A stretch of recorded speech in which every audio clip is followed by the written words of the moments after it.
Salut les amis, si je fais cette vidéo c'est pour, disons, alerter quelque part parce qu'il paraît que dans la zone arctique, voilà, au-dessus du cercle polaire arctique, il a fait plus de 30 degrés, il y a des températures de 38 degrés qui ont été atteintes, donc c'est vraiment un signe alarmant, quoi, et je veux dire inquiétant pour l'avenir, étant donné que c'est des régions. Il y a eu une différence de 10 degrés de température en plus, donc c'est vraiment anormal et il va y avoir des conséquences à l'avenir au niveau, je veux dire, des écosystèmes très importantes.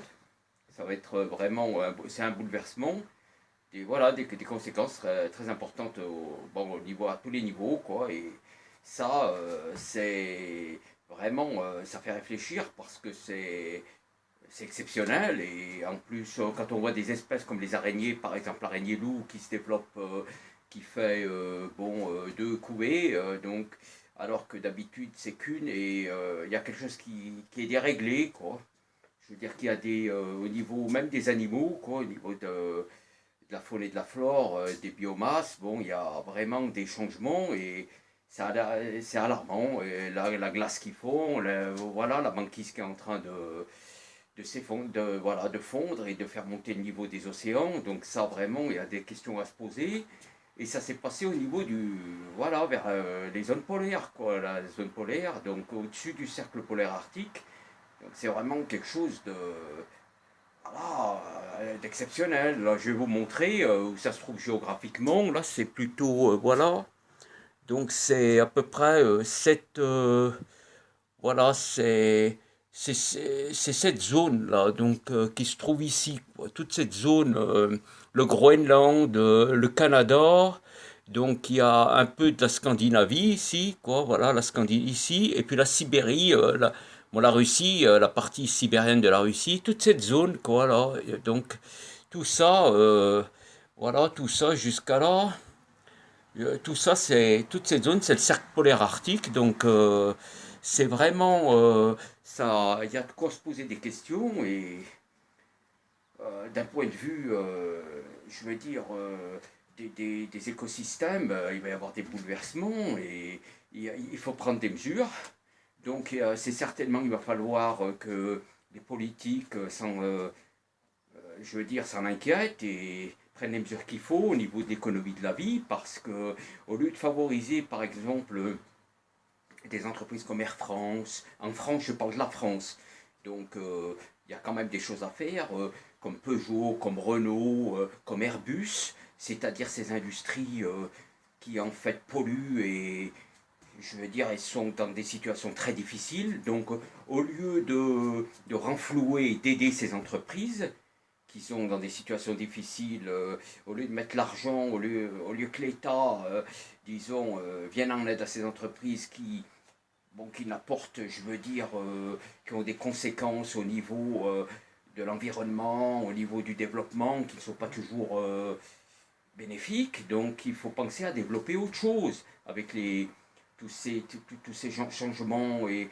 je veux dire, l'impact que ça a au niveau de l'environnement. Donc il faut penser à développer autre chose, à envisager autre chose. Il y a beaucoup de choses à faire, donc l'argent doit aller, je veux dire, les fonds, il faut investir dans une économie durable, dans les énergies propres par exemple. Il y a aussi l'agriculture, il y a beaucoup de choses à faire en agriculture. Moi je travaille dans le monde agricole, donc en tant que professionnel de ce monde-là, donc je conçois des jardins, voilà, je fais de la création paysagère, donc étant donné que je suis un professionnel du monde agricole, donc je connais les problèmes bon, dans ce domaine, donc il y a vraiment de gros problèmes au niveau agricole, au niveau je veux dire, des pesticides, au niveau du glyphosate, au niveau voilà, et c'est très pollué, et donc ça induit des maladies, et il y en a beaucoup, ça a des conséquences très graves au niveau humain. Donc il faut investir, je pense que l'État doit, au lieu de se diriger vers les industries traditionnelles de l'automobile ou de l'aviation, qui polluent et qui ne sont pas, à mon avis, bon, ça apporte beaucoup de problèmes. Donc il faut investir, il faut que l'argent, il faut penser à d'autres domaines comme l'éducation, comme par exemple le développement, je veux dire, même de la démocratie. Il y a plein de choses à faire au niveau, dans tous les domaines, au niveau écologique, au niveau éducation, au niveau agricole. Donc il y a plein de domaines, voilà, les énergies propres, il y a plein de domaines à développer parce que les conséquences au niveau climatique et au niveau pour l'humanité en général vont être catastrophiques.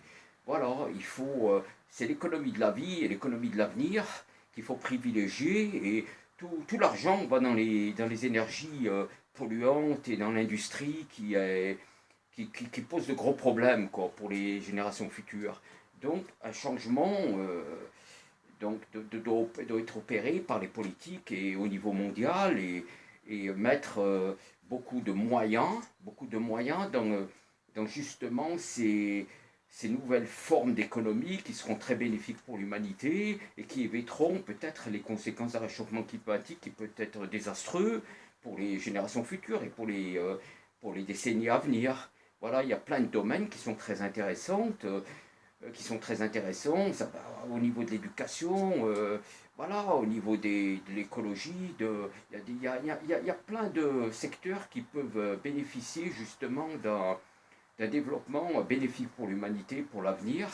Quand on voit ce qui se passe avec toute la pollution et voilà, certainement que le Covid-19, que le coronavirus, c'est un problème de pollution, quoi. On vit tellement la déforestation, voilà, un environnement malsain, et voilà ce que ça provoque, les virus se développent, quoi, avec toutes les conséquences de l'exploitation humaine, et voilà, on arrive à des pandémies, à des crises sanitaires très graves. Donc pour empêcher justement le développement de tous ces problèmes, il faut repenser je veux dire, l'économie. Il y a beaucoup de domaines qui peuvent être développés, surtout au niveau de l'éducation, de l'agriculture. Il y a beaucoup de choses à faire et c'est très intéressant. Et voilà, il y a de nouveaux métiers, voilà, de nouvelles perspectives qui peuvent être mises en lumière et ça demande de l'intelligence et de la réflexion. Et ça, c'est très important parce que ça évitera les problèmes dans les décennies et je veux dire pour les générations futures.